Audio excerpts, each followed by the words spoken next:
Live. Pretty sure we're live here. I don't have my iPad with me. It was too beautiful of a day here in Florida to not go in my S2000. We're in my S2000 and go for a drive. We're here at sunset and the sun is setting earlier and earlier. It's only 5:30. Daylight savings time sucks. But I figured, why not go live and hang out with you guys? And a few of you guys have reached out to ask me a few questions regarding the new Civic Type R. And last week, the price was revealed. Actually, it was maybe a couple of weeks ago. And the price was revealed, and some people have gotten their deliveries. I know Honda Pro Jason got his Type R. Congratulations to Honda Pro Jason. And a few other people have gotten it. The thing with the new Type R that we're going to cover today is why it's so expensive. What are the differences? There's actually a negative in there that I'm going to discuss with you guys. The FK8 Type R has one positive over the newest Type R, and a mechanical one at that. And so we're going to cover all these topics on this video today. In case you guys have missed my previous live chats, this is an opportunity for me to talk to you guys directly. I know I'm active on Instagram, I'm active on YouTube. I still have my email address, realflyinggato@gmail.com. But I like to interface with you guys here in the comment section. So as I talk, go ahead and leave a comment. Let me know where you guys are watching from. I'm always keen to know that. Leave a like. That always helps me out. I see already one like, so I appreciate that. So I took a few notes, and I'm gonna go over some notes. Again, if you're just joining in, I'm in my S2000. Maybe I should turn it off, but I don't want to turn it off. I like to hear the engine, and frankly, it's a little colder than I expected. We're in northern Florida, so it's about 55 degrees outside. Again, not that cold compared to how it is in Pennsylvania, where I was from. But it's a little chillier than I expected it. So I have the heat on a little bit. So that's why you hear the engine going. And hey, an F20C from S2000 is not a bad engine to be listening to, right? So let's get started. Civic Type R, right? The FL5 2023 Civic Type R. The price is $43,000. It's like $42,900 plus destination. Now, that's if you get it for MSRP. Right, so I've been trying to get my own hands on a new Civic Type R, and I haven't had much luck down here in the Southeast. I'm probably gonna do either a live stream or at least a video of me hunting for a Civic Type R. Now I'm waiting for the next shipment of them to hit the dealers, and fortunately there's a few people on the Civic 11th Gen Civic forum and other forums kind of keeping track of that. What up, Leon? Tampa.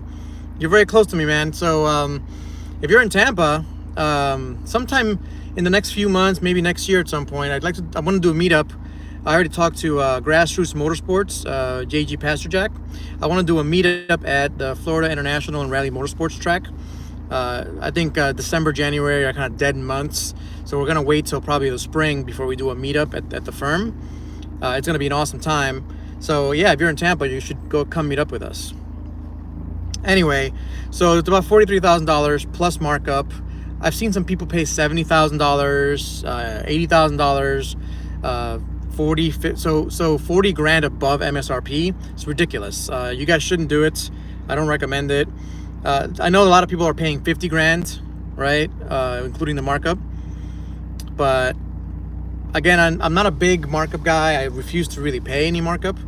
You guys know from my first generation, the 2017 Type R, I never paid markup. With my C8 Corvette, a lot of people are still paying markup on that thing today. I didn't pay markup. I had my MSRP, and I'm on the list for the C8 Corvette, the 2023 or whenever I get it, 2024, 2025, who knows, C8 Corvette Z06. I am on the list for that. Some people have already started taking delivery of that. I know Austin, from Speed Phenom has taken delivery of that. But I'm trying to get my hands on this Type R, and it's about $43,000. So what do you get, right? So like I've called it, actually, if you guys go back in my videos, I predicted exactly what this new Type R is. It's almost exactly the same mechanically as the previous generation Type R with a much improved interior. So you get a much better interior. You're going to get into this car, and it's the same interior as the Civic hatchback, for example, or the Civic Si. But that interior is a much better quality interior. The biggest negative of the FK8 generation Type R is the interior. Let's just admit it, guys, it sucks. It's a pretty terrible interior. It's very creaky, rattly. It's got a lot of negatives to it. I didn't care about it because I use it as a race car, but with the new Type R, you get a much better interior, much better infotainment system, much better material. The way things are put together on the interior are way better as well. As I continue on, make sure to leave the questions in the comments. I'm going to go back and scroll through the comments after I'm done with this. The next thing you get is individual settings. If you guys go back 5 years ago, I used to complain how I couldn't set up my modes exactly how I wanted. I liked the Type R steering. I liked the sports pedal feel, and I actually liked the comfort shock setting. That's how I wanted to set up my FK8 when I had it. I wanted to set it up like that.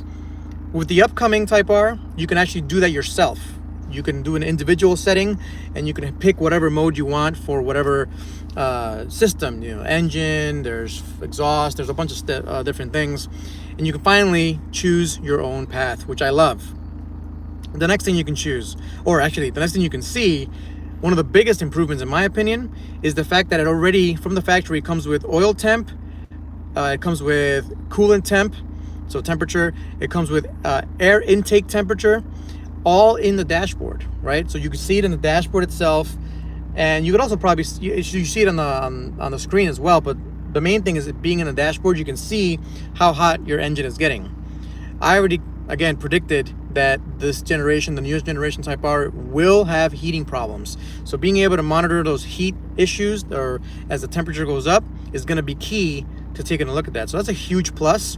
That in the previous generation Type R, you had to use a K-tuner or a Honda unit and put that on the screen. I believe the limited edition ones, the limited edition Type Rs, they have a kind of a cool version of the logger. I don't think they have all the functionality of the newest Type R. So something to keep in mind. It's a huge improvement. Again, more to do with the interior than mechanical. So the next thing that I like a lot is the track data logger. So in my FK Type R, in order to do data logs, I had to, again, use my K-tuner, tune the engine, use my phone using Tuner View. There's an application on my phone, on your phone, that you can download called Tuner View, and that'll, if you've seen the videos, that'll actually overlay the data that you get from your K-tuner, temperature and throttle position and all that good stuff, on your recording device, right? So you're able to record a track setting or a track view, plus add your telemetry to that. Well, the new Type R, you could actually have that, as well as tracking how you do on a track itself. It gives you the braking zones, it gives you your acceleration zones, where you can improve. The only thing it doesn't have a camera, obviously, to film it, not that I know of at least. That's one thing that the C8 Corvette did have. It's called the Performance Data Recorder, that I think Honda should have just added the little camera to record. I think it's really cool. So that's another really cool thing that it brings over the previous generation. And it's got a sharper steering ratio. So that's something I didn't expect. Something mechanical that you can't really upgrade on the previous generation is the steering rack. It's a different steering rack. So in the newer Type R, the steering rack changed to a slightly tighter steering rack that should improve steering feel and basically driver involvement. So that's pretty cool. It's got factory 19-inch wheels versus 20-inch wheels. Huge upgrade. So they're 19.5, so they're much wider.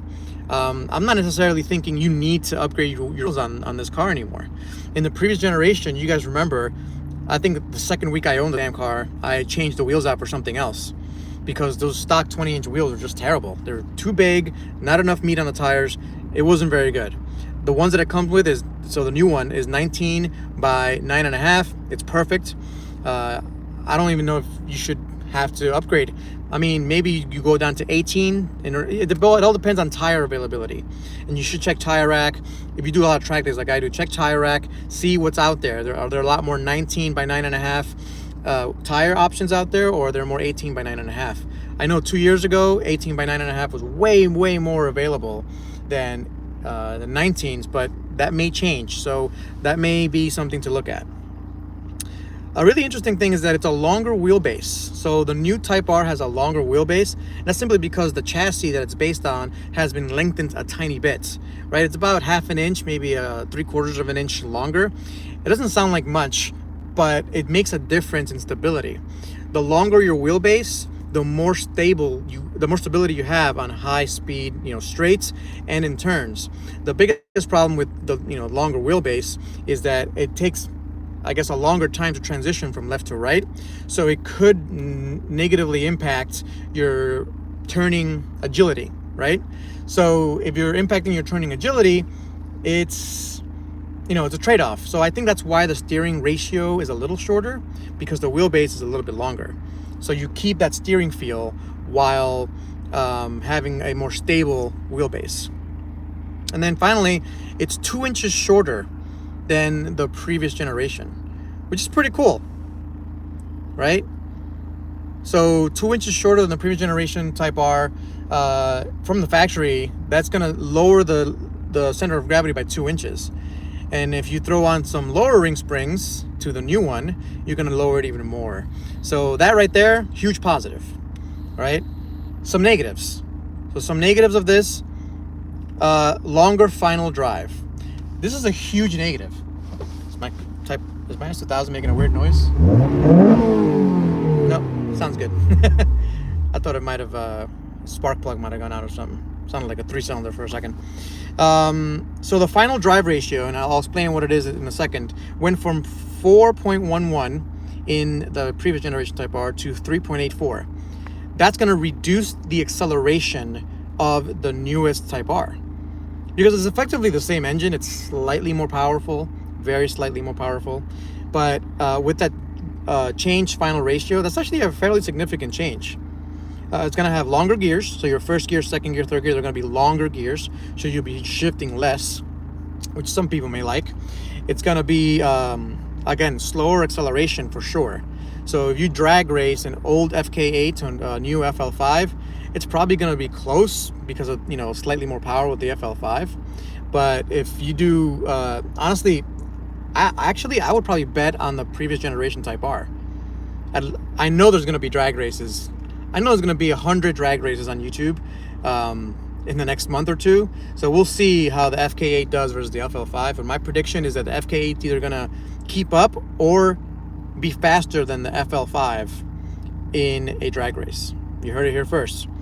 And the reason they would do that, the reason they would give you a longer final drive ratio, is because they want to save you gas mileage, right? It's all about the MPGs.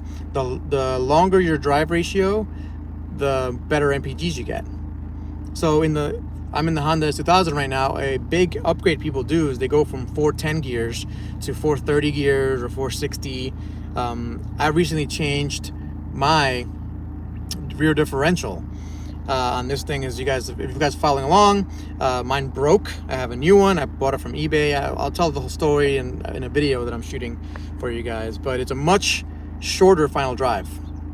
So this car has a lot faster acceleration, but a much shorter, much smaller top speed, which I'm completely fine with. So all of that I just said, and when I bought my Civic Type R, it was about $34,000, maybe $35,000 out the door when I bought my Civic Type R in 2017. That was only 5 years ago, right? It wasn't that long ago. And for what it was, for $35,000, that car was amazing, right? It's an amazing package. Everyone loved it. Everyone flooded the dealerships to buy them, and rightfully so. Today, and I know there's inflation and all that good stuff, but today, a Civic Type R will set you back $44,000. That's 10 grand more than the previous generation. That's a lot more money. And considering inflation and all that, I get it, but man, that's a lot of money for a Civic Type R. Do I think it's worth it? I'd have to own it to let you know. I think it is, honestly. I think it's probably a good deal. But man, that's I think one of the things that Honda did was say, well, if dealerships are going to charge a 5 to 10 grand markup anyway, I might as well charge more myself and get Honda some more money. So that's something to think about. It makes sense to me in a corporate manner, but it just kind of stings a little bit to to have the price go up that much. What do you guys think, right? Let me know what you guys think in the comments. If the price has gone way too high, if you guys disagree with how much it is, or if you guys think it's a good idea that Honda's picking up their slice of the pie, right up ahead of time, similar to, again, what Chevrolet did with their C8 Z06. If you guys know anything about the C8 Z06, the C8 Stingray came out with a $59,000 MSRP, which is an awesome bargain. The C8 Z06 base price is $106,000 or $105,000, right? That's a big difference. I expected the Z06 to be around, $85,000, $90,000, but hey, this is the times we live in, right? So let me go ahead and take a look at the comments. Let's see if I can do this. All right. So Leon says he has an 2021 FK8. Yeah, I'll let you know when I get my 23 Type R, how the new one is versus the old one. Baza, how are you, man? Just nice to see you, man. So Sean got a 23 Type R on Saturday for $42K. That's really good. Got $38K trade-in for FK8. Now, Sean, does the trade-in... So, did you get $38K, so you only had to pay, what, $4,000? Or did you trade it in for $38K and then paid another $42,000 on top of that? Because that has happened before. Let me know. DS. So, this is DS's first live stream. Welcome, DS. I know you've been around for a long time, so I'm surprised this is the first one. Champ White. So, Sean got a championship white Civic Type R for 42 grand, sounds like. That's good to know. Wow, $6 grand total. Wow, that's really good. If you don't mind me asking, where'd you get it from?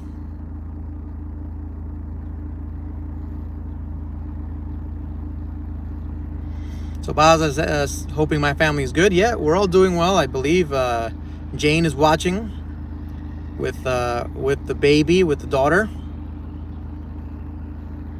Delray Honda in Florida.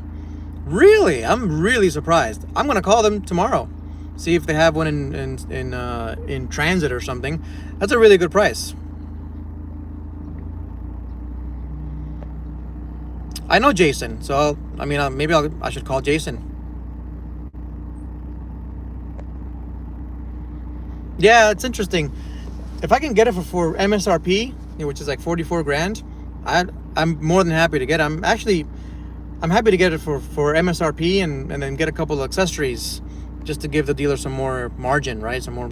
I don't mind dealers making money, but not just at markup for nothing. I'm paying money for nothing. I'm not that kind of person. I can't deal with it. I'll buy some accessories. I'll do whatever accessories they have. I'll take a look at the catalog. I don't mind that at all, but. So there's one for sale at Venice Honda. I'll check out Venice Honda. I'll call him tomorrow.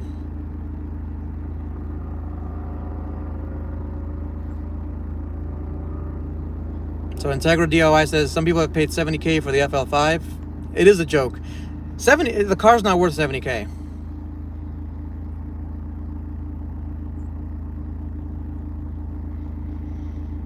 So yeah, I know Jason. So Honda Pro Jason has a house, or I believe rents a house in Delray, Florida in the winter. So he probably is in Delray, Florida today. He also has a house in Chicago. I've met him a few times at different events. I was at the press event in New York Auto Show. If you guys, I did a video with him actually. He's a nice guy. So maybe I should reach out to him. Yeah, I've just been disappointed. I've called dealerships that I've known, like New Jersey and Pennsylvania. I called, last time I talked to you guys, I was at my local dealership here in North Florida. It's the games that they're playing, man. It's ridiculous. Robert, man, welcome to a live stream. I haven't seen you in a live stream in a while. I'm glad you could join. Robert Jung.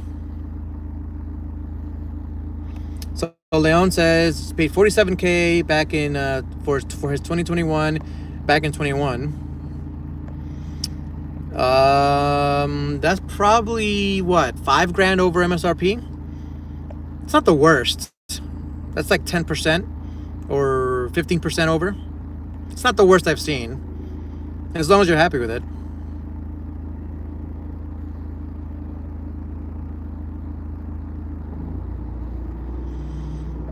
Yeah, FK8s, I mean, you should not be overpaying for any cars, period. MSRP should be what we get charged for it. Honestly, I don't understand these dealers. I do understand the dealers trying to make their money, and there's been less inventory in the last two and a half years because of COVID and all that crap, but I still don't feel good about paying more than MSRP. Unless, again, if I'm buying accessories, like, I'll buy accessories all day. I don't mind that at all.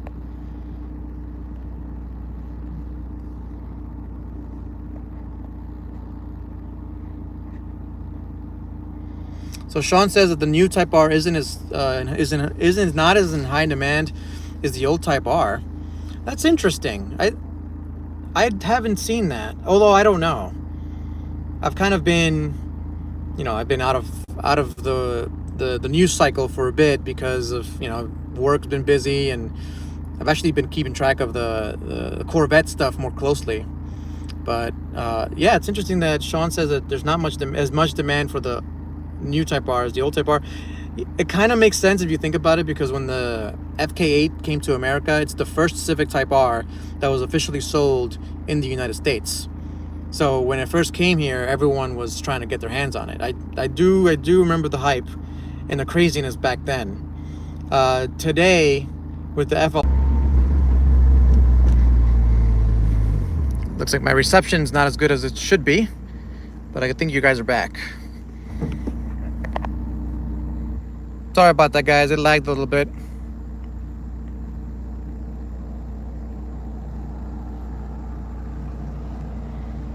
Lost you guys for a second.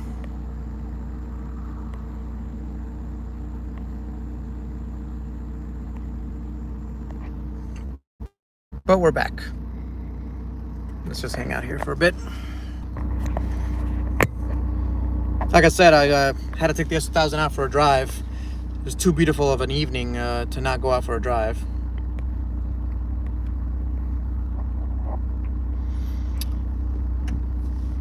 So Fat Man Drives Truck says, not impossible, just need clout. I mean, yeah, I guess I don't have enough clout to justify anything, so that might be it. In Australia, we don't have this markup for MSRP. MSRP is, you pay MSRP for everything. Pretty sure it's illegal. Yeah, it's probably illegal in Australia to charge more than MSRP.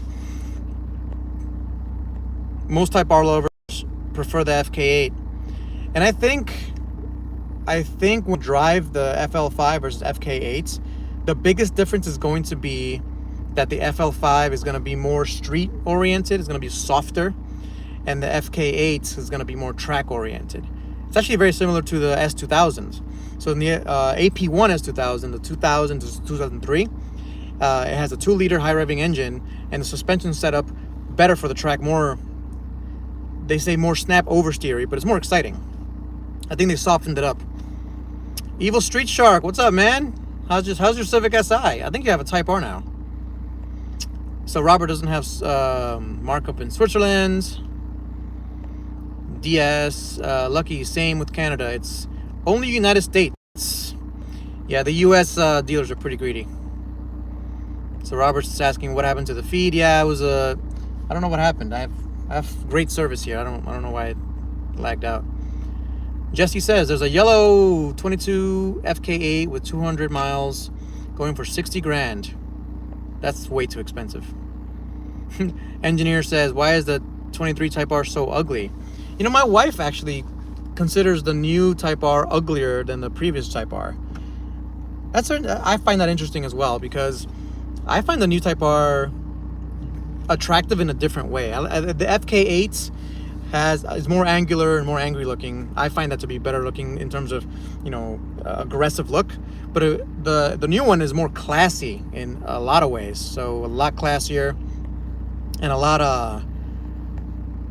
of softer lines, right? So I can see why it's not everyone's cup of tea.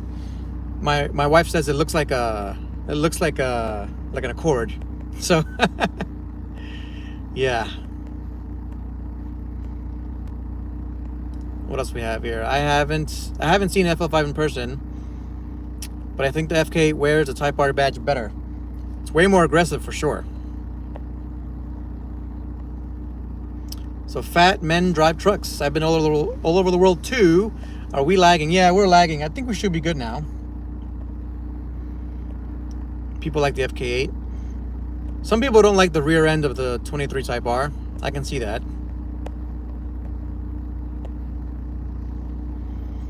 I have a guy in a pickup truck next to me now. Sean says, the best thing about the FL5, no cheap steering wheel buttons. Yeah. Again, the interior is what you're paying for on the new one.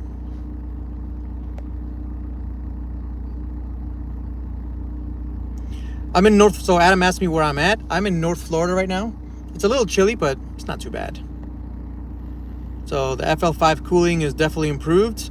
It's improved, but it's not enough. It's not going to be enough. So Street Shark says he wants to see someone take apart the FL5 motor and see what the improvements are. There are not going to be that many improvements. It's not going to be that many improvements at all. If you take the drivetrain itself, the transmission and drivetrain are going to be almost exactly the same. The improvements are in the interior. And that one change mechanically that I said was a longer final drive ratio and a different steering rack.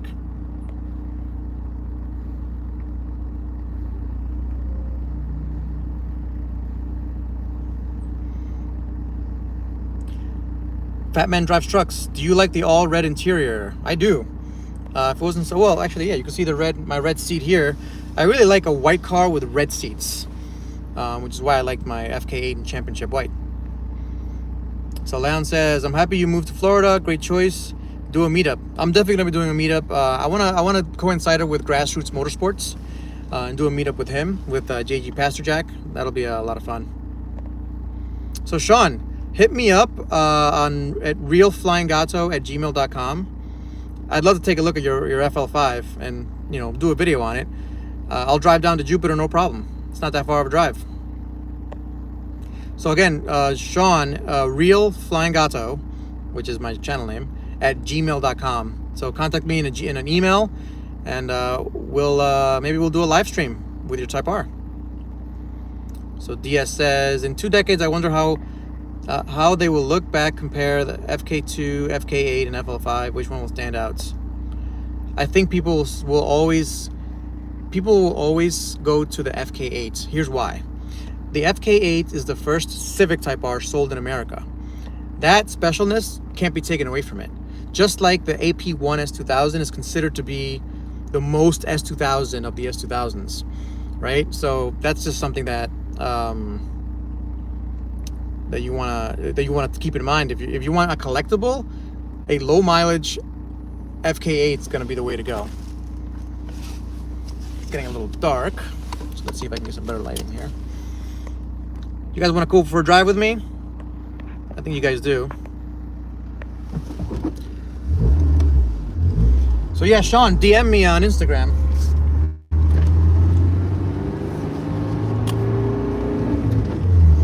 And we'll hang out. That'd be awesome. Who wants to hear some VTech?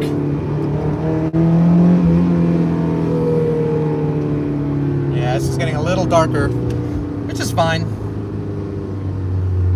I had to put the window up for noise, but top's always down.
Hope you guys are hanging out still.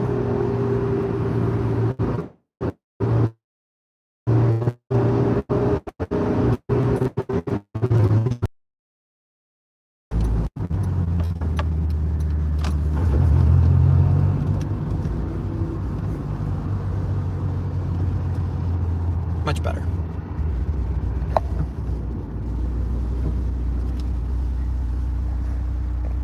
All right, let's get you guys off this mount. Hopefully the phone wasn't shaking too much, because that was fun.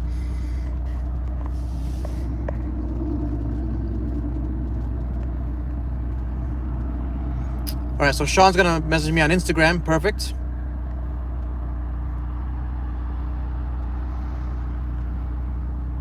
So you don't think, Street Shark asking me, you don't think Honda upgraded the rods and pistons or any fueling? No, why would they? They have no need to upgrade any of that stuff. Any upgrade you make, especially an engine, it's extremely expensive, considering an engine has to be emission certified, and I mean all kinds of stuff. And the Civic Type R engine currently is only being used in the Civic Type R. I do think they're going to put it into the Integra, so we'll have an Integra Type R with a DCT transmission, but that's my prediction as well. But no, they didn't improve the engine. They didn't, especially not the internals.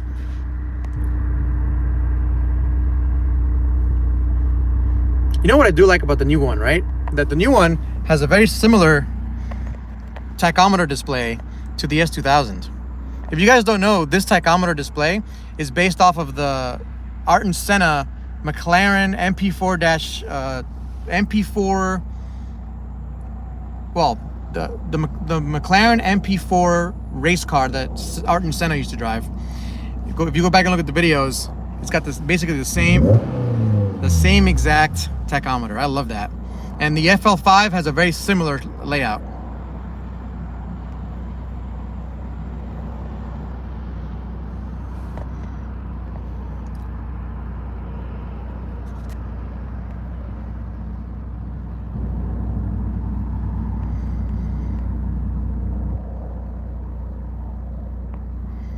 So I'll hang out with Sean. You guys really enjoyed me driving the S2000. I love driving this thing. It does drive like a motorbike. Did we ever find out what that black Type R thing in the engine was? I haven't found out what that was yet. So what DS is asking me about is that in the intake runner of the new Type R, the biggest change to the engine bay is that there's a little black thing over the intake runner. I assume, and I can only assume, that's for some heat dissipation thing. I don't know what it is though. So Leon, enjoyed hanging out. Thanks for hanging out, man. What's the difference between the Accord and every Acura 2.0 besides turbo? The Accord and every Acura 2.0 besides turbo. Every 2.0 engine from Honda today, they're all effectively the same, right? They're all the same internals, the same block, the same everything. From Type R, what? So let me see. From the Accord and every, okay, that's a good question. So Fat Men Drive Trucks is asking me what the difference between a Type R engine and a regular 2.0T engine is. It's a different turbo, different intercooler, different tuning. The turbo itself, it makes a huge difference. Very similar block. The valve train's different.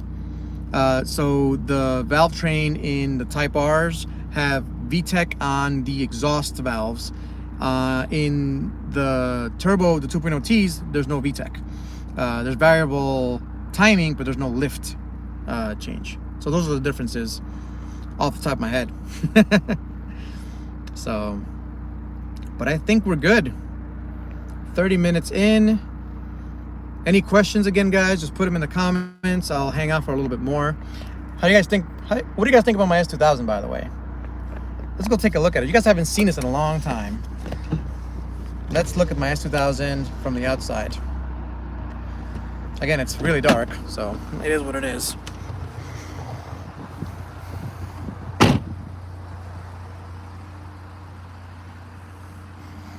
I gotta repolish the headlights.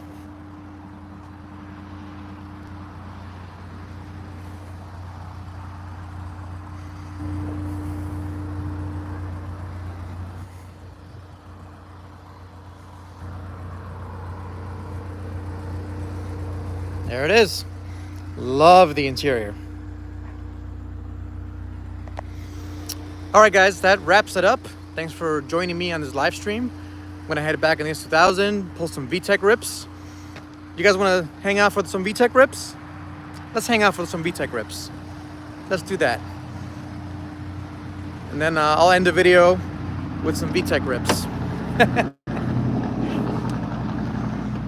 Yeah, thanks for joining, guys. We'll do some VTEC rips and call it a night. Hope you guys have a great week, by the way. Today's Sunday, so have a great week ahead.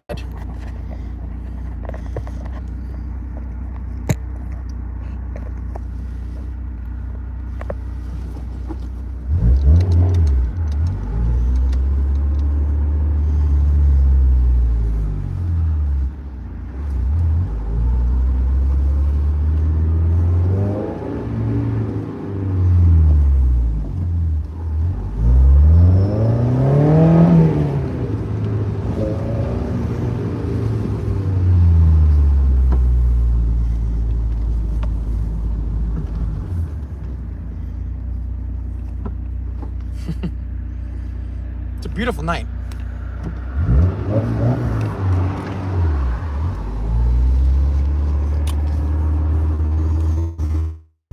Beautiful night for VTEC.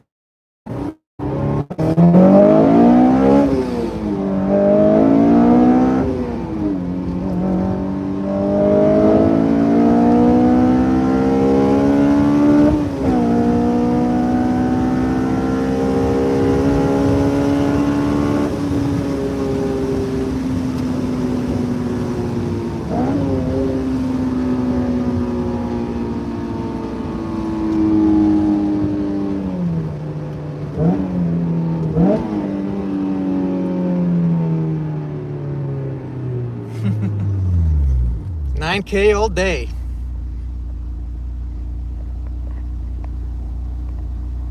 I'm at a stoplight now.